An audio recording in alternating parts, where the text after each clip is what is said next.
Yeah. Hey, go! Today we're going to be working on this Jap Maple. Got myself an Iron Jack crisp Australian lager. Bloody beauty. So it's another Jap Maple. This one is a different Jap Maple. The other maple that I had was a coral bark maple. This is just the green maple. And year after year I had this thing struggle to get thicker at the bottom of the branches. So this year I've just let it grow stupid, and I tell you what, it has really thickened up at the base of all the branches. So now we're going to come in here and cut it all back to a keepable internode, if that's the word, because some of them have grown so long and fast that internodes are seriously long. Like, if I cut this off for you guys and show you. Okay. You can see between my fingers there.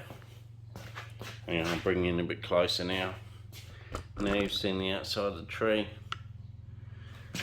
Between my fingers there is one internode. You can see from there to there, one internode, another internode, another. So I got to try and cut them all back to a usable fat internode everywhere. So let's get in there and have a bit of a look around, see what we can see. If I can keep two in a couple of locations, I will, but for now we just got to get into where we can actually see something. So I've just let it grow silly. That branch can go. So there's a branch hanging down there. If I get three from one location, I will get rid of one. Okay, so I don't know what you guys can see. I really hope you can see it. I wish I had a cameraman here to help me out, because it's a little bit difficult on your own. Right, where are we looking? Back here. Back here you can see we got 1, 2, 3, and then the fourth one goes down there. Now we got 1, 2, 3, 4, and then you come down the fork of that one, and we come out here and we've got one there, two there, but then another one out there, and these two here, and this one that comes down here competes with these here. And we don't really want them competing too much, so I'm going to get rid of. And then another thing too is the one that goes up heads straight up into the other branches and almost becomes useless. So it's going to be and see how long this internode length is?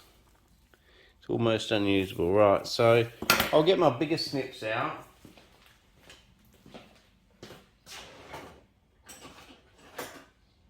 Probably don't need them because it's fairly soft growth, but just to be sure,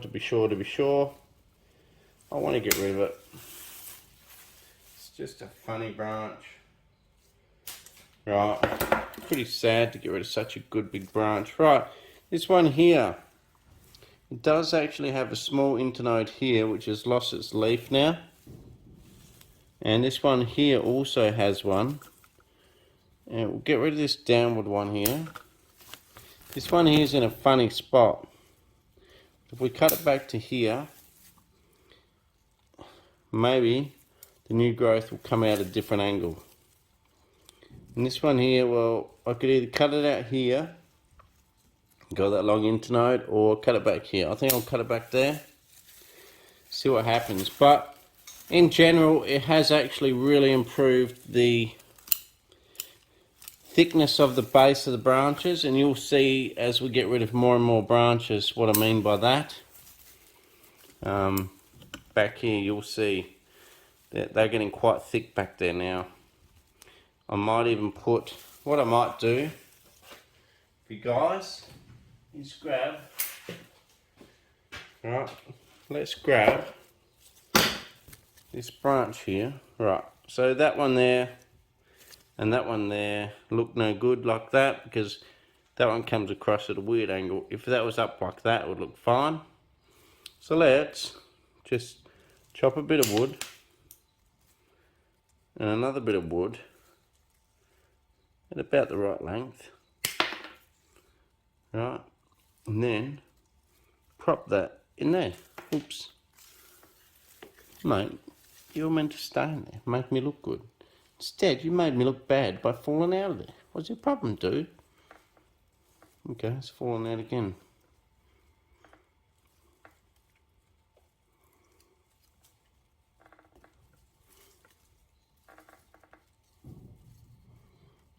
Doesn't want to stay. Maybe I have to put a notch in here. The only problem is, I think I've... Do you know what? I'm chopping that branch off. It's ugly, it crosses everything. It's causing trouble. This one will divide out into two anyway. So I stuffed the other branch. Right, now down here we've got some weird branches as well. We've got this one facing down into this branch. Let's chop that one off. Keep this one. Chop it back a bit longer for some ramification. Inside one here gone. Outside one over here. Let's keep that internode.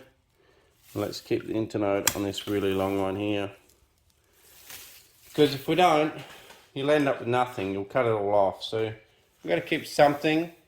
And as you know, probably next year, I'd say next year, instead of letting things grow completely stupid like this, which I did on purpose because I wanted some thickening of the branches, which has happened. But next year, instead of doing this, what I will do with this maple is I'll keep more on top of it. And alright, I just want to trim stuff out of the way so I can see what I'm doing. I won't be keeping much of it at all. But next year when we come in here, we're going to let things not grow quite so fast so we can keep a lot of this ramification. And this branch here, to be out here is no worries at all. Actually, there is a node in closer here, so I'm going to cut it back to there. Okay. And we'll get some good branch division there. This one here, you can see there's some leaves that have fallen off here, or it's way out here. You'd have to cut it out here, or let's cut it in there and just expect that it's going to backbud there. If you were to go behind where you can just see a leaf, it would die right back to there, and the whole year is sort of wasted. I mean, I won't say completely wasted because it has helped fatten up things back here.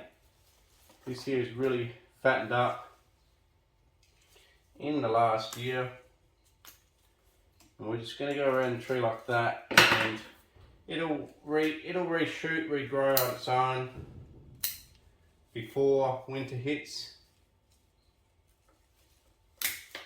I'll probably tend to keep things a little bit longer first and then chop them back harder.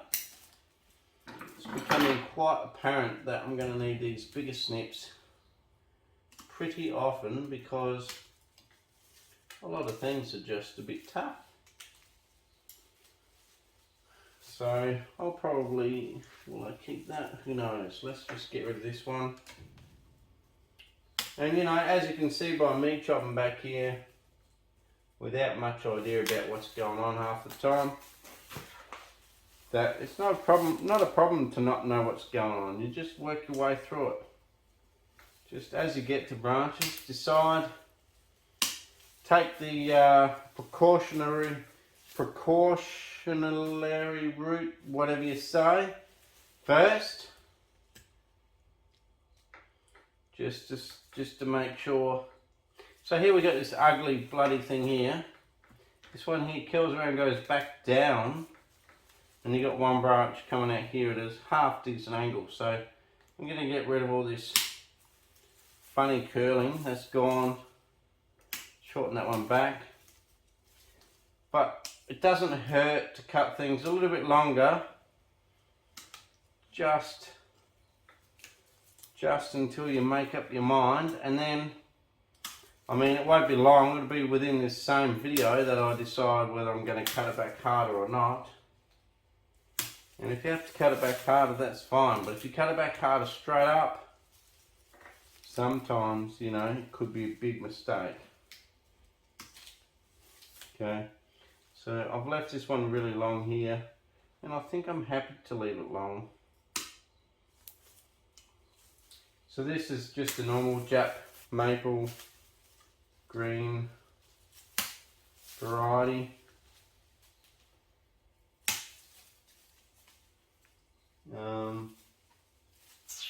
What to get rid of here?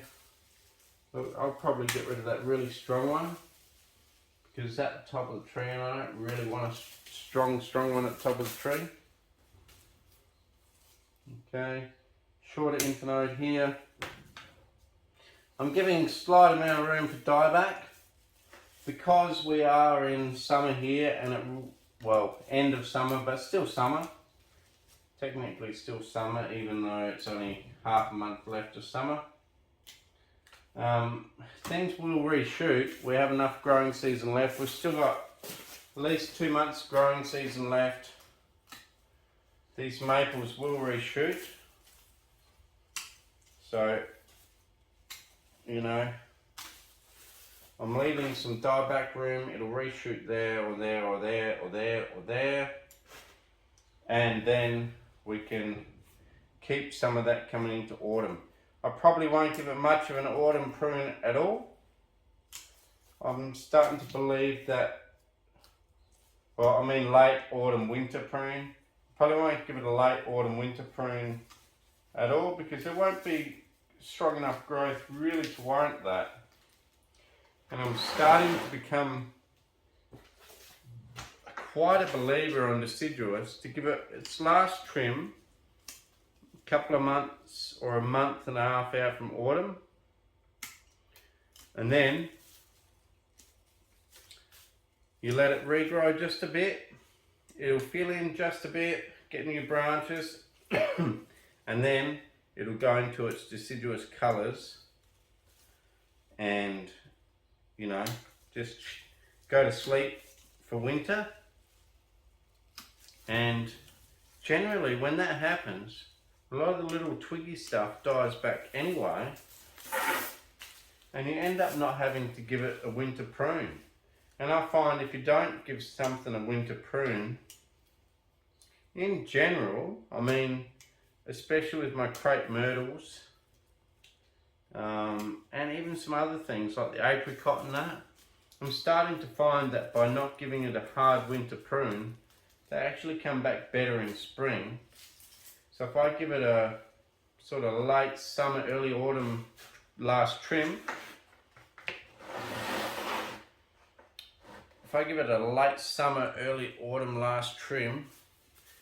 let it sort of come back again, then maybe, just maybe hedge all the lighter stuff around the outside and just hedge it off when, you know, when it regrows in sort of mid-autumn.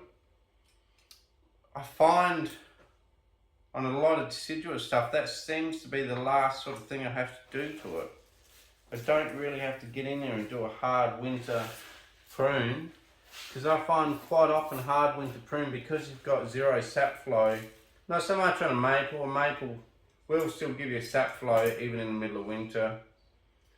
In actual fact, the best time is meant to work on a maple is meant to be autumn, but in general deciduous trees, winter has been the normal time people work on them. But I find that because the sap flow is completely stopped, some varieties of trees, where you cut it back, they'll actually then go into dieback, because there's no sap flow to heal off the wound that you made when you cut it in the middle of winter. And then what happens is that dries out and dies right back, even past the next node sometimes. And that's what can cause dieback in winter. If you go ahead and give it a late autumn prune or summer prune, which is what we're doing here. Maybe cut some lighter ones come sort of late autumn. It still has enough sap flow that it heals that up, and over winter it just chills out, doesn't lose any sap, and I don't think it gets the dye back. I do the same with my silver birch, and my silver birch don't seem to get the dye back that they used to get when I was pruning them hard in winter. And I also found the same for my pomegranate and the same for my crepe myrtle. I seem to do better by giving it a late autumn prune or early autumn prune, and then maybe a little bit of a trim late autumn. I seem to find better than a heavy winter prune. Anyway, just my observations, and like I say, depending on what part of the world you live in, can be completely different. Even sometimes within 4 hours drive of someone, your climate could be completely different. So you might have something that's, I don't know, a lot wetter climate, or you get frost, or even half an hour drive. If you're at the coast, you don't get a frost, but if you go half an hour inland, you can get a frost. All those types of things come into it over winter and stuff. So you've got to find out for yourself what works best for you. But for me, I'm dry land, I get hard frosts, and I find that if you do a very late summer prune, hard prune, and then a little mild prune in late autumn, just to clean it up, then it seems to be able to heal itself off, and the trees seem to come back really good. But anyway, back to this maple here. You can see how fat some of these little branches are now.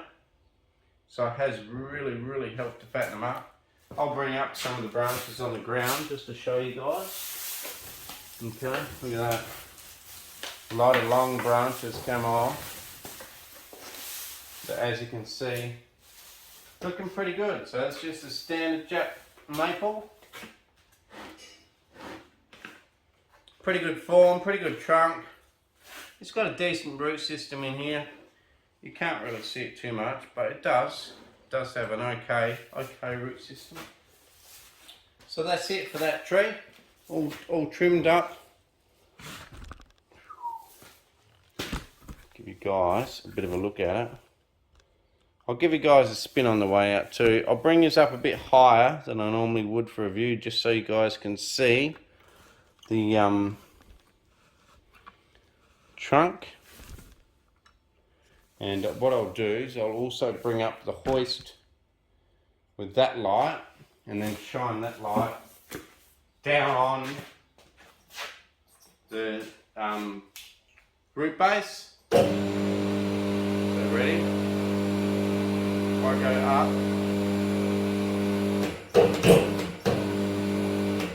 Oh. Maybe it's out of oil. It's out of oil. Right. I'll just put that somewhere. Here. Face it down. Let's have a look. I think we're out of oil. Poor old hoist, it's had enough. And I'll bring in the other light. Okay guys.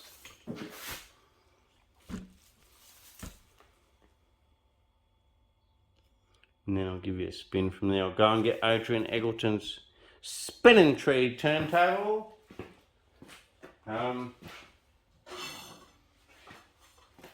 Nigel Saunders has got one. Adrian Eggleton's been nice enough to give me three, a really big one, a medium one, and a larger round one. And I absolutely love them. They do really great.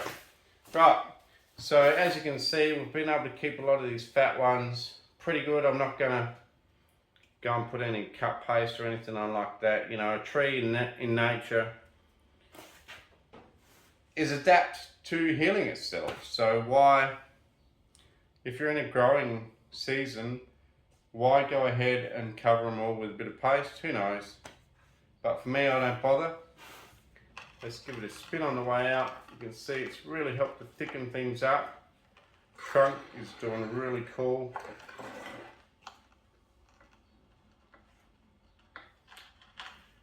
soon to be in a bonsai pot, and will hopefully expose some decent roots. We'll see. I think there is some in there. No worries. Cool guys, thanks for watching another maple video. Cheers for watching Aussie Bonsai Bloke. If you like what you've seen, please subscribe. And if you don't like what you've seen, well, just subscribe anyway.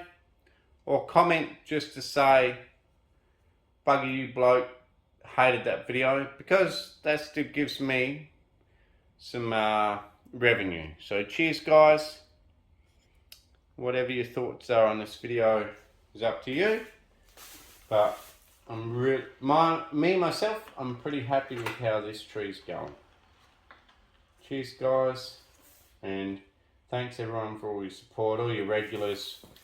More than support me, so well done, and I thank you very much. Cheers, and I'll catch you next time. Cheers guys.